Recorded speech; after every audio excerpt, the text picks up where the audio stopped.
School থেকেই মোটামুটি সাম্প্রদায়িক মানসিকতার দ্বারা তারা বড় হতে পারে তার ব্যবস্থা হচ্ছে, আর কিচ্ছু না। আমি এটা জানি তৃণমূল উঠে গেছে বাংলা থেকে। অপরাধীরা বলবে মেরেছ কলসির কানা, তাই বলে কি প্রেম দেবো না? এবার চিনির বদলে নুন খাই, নুন খেয়ে সরকারের গুণ গাই। শহরে যদি সাপের কামড়ে তাহলে আমরা কি করে বাঁচবো কে জানি। ইস্কনকে খাতিরদারি করা হচ্ছে। কালকে বলবে ইস্কনের লোককে আমরা থানায় থানায় বসিয়ে দিলাম, আগামী দিনে অপরাধী ধরে সব চৈতন্য মতো উদ্বুদ্ধ করবে। চিনির অস্বাভাবিক মূল্যবৃদ্ধি, কারণ চিনির একটা বড় অংশ আখের রস চলে আসে ইথানল তৈরি করতে কারখানায় কারখানায়। ব্যাংক তো উঠিতে চাইছে ভারতবর্ষের সরকার। তৃণমূল তো পশ্চিমবঙ্গতে উঠে গেছে, আবার তৃণমূলের এত দম কোথায় হলো হামলা করার আমার জানা নাই, এখন তদন্ত করে জানতে হবে। আমি তৃণমূলের পক্ষে বিপক্ষে বলছি না, কিন্তু আমি এটা জানি তৃণমূল উঠে গেছে বাংলা থেকে, হাওয়াতে মিশে গেছে। যেখানে পশ্চিমবঙ্গের কয়েক মাস আগে যিনি মুখ্যমন্ত্রী ছিলেন, তিনি স্বাধীনতা দিবস উদযাপন করতে বেরোতে পারছেন না, পতাকা তোলার পর্যন্ত তার জায়গা নাই। তার দলের লোকরা খুন করছে, তার আবার বিজেপিকে, এটা ভাবতে আমার কষ্ট হচ্ছে। তার মধ্যে হতে পারে দুঃসাহসী লোকের তো অভাব নেই, হয়তো সেরকম কোনো দুঃসাহসিক লোক কিছু করেছে, পুলিশ তদন্ত করে বার করবে, আবার জমা করবে। আর কি বলছে, একটা খরচও করে দিতে পারে।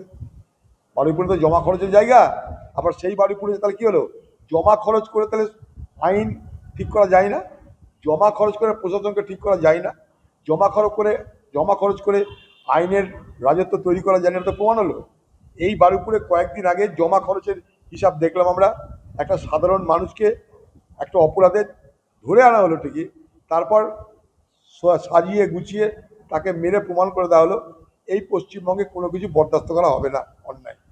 সেই বারুইপুরে আবার বিজেপির লোক খুন হচ্ছে, তাহলে প্রমাণ হয় যে পুলিশের সেদিনের অ্যাকশন বা সরকারি যে সমস্ত পদক্ষেপ, সেই পদক্ষেপ অপরাধকে ঠেকাতে পারছে না।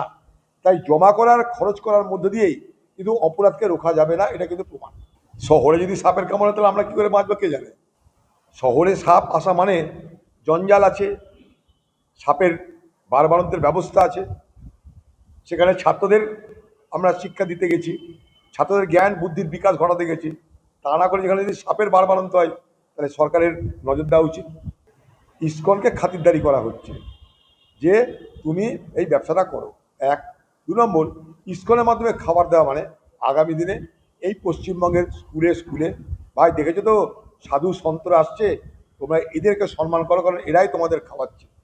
অর্থাৎ ভবিষ্যৎ প্রজন্ম যাতে স্কুল থেকেই মোটামুটি সাম্প্রদায়িক মানসিকতার দ্বারা তারা বড় হতে পারে তার ব্যবস্থা হচ্ছে, আর কিচ্ছু না। আগামী প্রজন্ম স্কুল থেকে যখন থেকে জ্ঞানের উন্মেষ হবে, তখন থেকে যাতে সাম্প্রদায়িক ভাবনার দ্বারা আচ্ছন্ন হয়, সাম্প্রদায়িক ভাবনার দ্বারা তারা যেন পরিচালিত হয়, এটা তার খুব সুনিপুণ পরিকল্পনা।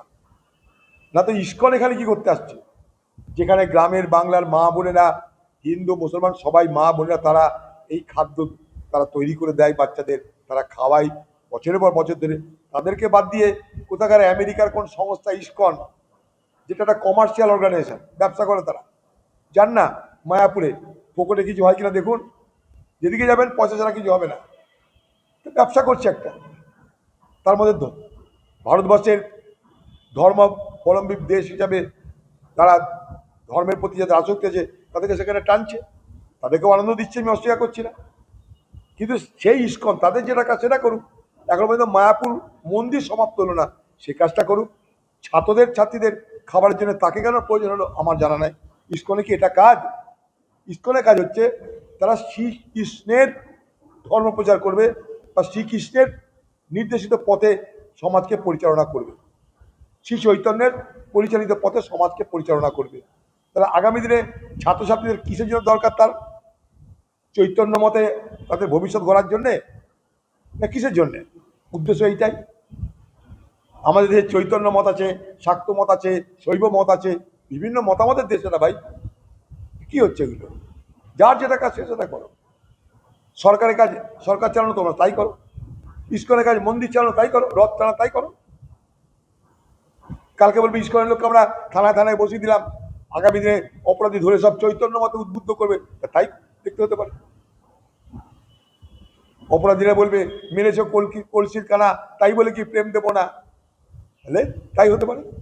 যারা আইনের আশ্রয় নিতে যেতে হয় কোর্টে, তাদের দুরবস্থার শেষ থাকবে না। আর একটা কোর্ট মানে শুধু বিচারক বা উকিলের তো নয়, কোর্ট টিকে আছে কিন্তু কর্মচারীদের উপরে। আদালতের যে কর্মচারী, তারা কিন্তু গোটা বিচার ব্যবস্থা কিন্তু ভিত্তিভূমি তাদেরই। বাকি তো উপরে থাকে, উকিল তার মতো করে লিড করবে, বিচারক তার মতো করে রায় দেবে, কিন্তু মূল যে ভিত্তিটা সেটা কিন্তু আদালত কর্মচারীরাই তৈরি করে রেখেছে। অথচ তাদেরকে কিন্তু আমরা জানি না, দেখতে পাই না, তারা কি করছে তা বুঝি না, কিন্তু তারা কিন্তু সব থেকে গুরুত্বপূর্ণ কাজটা করে। তাই আদালত কর্মচারীদের সমস্ত দাবি দাবাকে সামনে রেখে সরকারের উচিত এগিয়ে আসা, কারণ এই ভারতবর্ষে এবং পশ্চিমবঙ্গে যেটা বিচার ব্যবস্থা তার প্রতি প্রথম কথা রাজ্য সরকারের বরাদ্দ খুবই নগণ্য, তার মধ্যে আবার আদালতের কর্মচারী, তাদের উপরে যে পরিশ্রমের বোঝা সেটা কিন্তু বিবেচনা করে তাদের কথাগুলো শোনা উচিত বলে আমি মনে করি। আদালত কর্মচারীদের যে দাবি দাওয়াগুলো তারা তুলছে সেগুলোর বৈধতা সম্পর্কে নিশ্চয়ই বিচার ব্যবস্থা ওয়াকিবহাল আছে এবং সরকারকেও ওয়াকিবহাল হতে হবে। যাচ্ছেদে অবস্থা সারা দেশ জুড়ে, ডবল ইঞ্জিন ট্রিপল ইঞ্জিন সরকার সব ফেল। চিনির অস্বাভাবিক মূল্যবৃদ্ধি, কারণ চিনির একটা বড় অংশ আখ, সেই আখ থেকে বলা হচ্ছে তোমরা ইথানল তৈরি করো। আখের রস চলে আসে ইথানল তৈরি করতে কারখানায় কারখানায়, চিনি হবে কোথা থেকে? চিনি উৎপাদন মার খাচ্ছে। এখন বিদেশ থেকে চিনি আমদানি করতে হচ্ছে, আর দেশ থেকে চিনি রপ্তানি বন্ধ করতে হচ্ছে, কারণ সংকট। এই সংকট তৈরি করা সংকট। এই ইথানল, সরকারের যে ভাবনা ইথানল, পেট্রোলের বদলে ইথানল ব্যবহার করো, ইথানলটা কোথায় পাওয়া যাবে? সে তো আখের রস থেকেই হবে। তো লয় এবার আখের রস ইথানল বানাও, আমরা চিনি না খেয়ে মরি। এবার চিনির বদলে নুন খাই, নুন খেয়ে সরকারের গুণ গাই। ব্যাংক তো উঠিয়ে দিতে চাইছে ভারতবর্ষের সরকার, ব্যাংকগুলোকে তো প্রাইভেটাইজ করে দিতে চাইছে, বেসরকারিকরণ করে দিতে চাইছে, ব্যাংকের কর্মচারীদের বেতন সুযোগ সুবিধা বন্ধ করতে চাইছে। তার জন্য ব্যাংক কর্মচারীরা নিশ্চয় প্রতিবাদ করছে, কারণ বেসরকারিকরণের আক্রমণে সব সরকারি ব্যবস্থা তছনছ হয়ে যাচ্ছে। বাংলা হান্টের আরও খবর দেখতে নজর রাখুন। বাংলা খবর মানেই বাংলা হান্ট।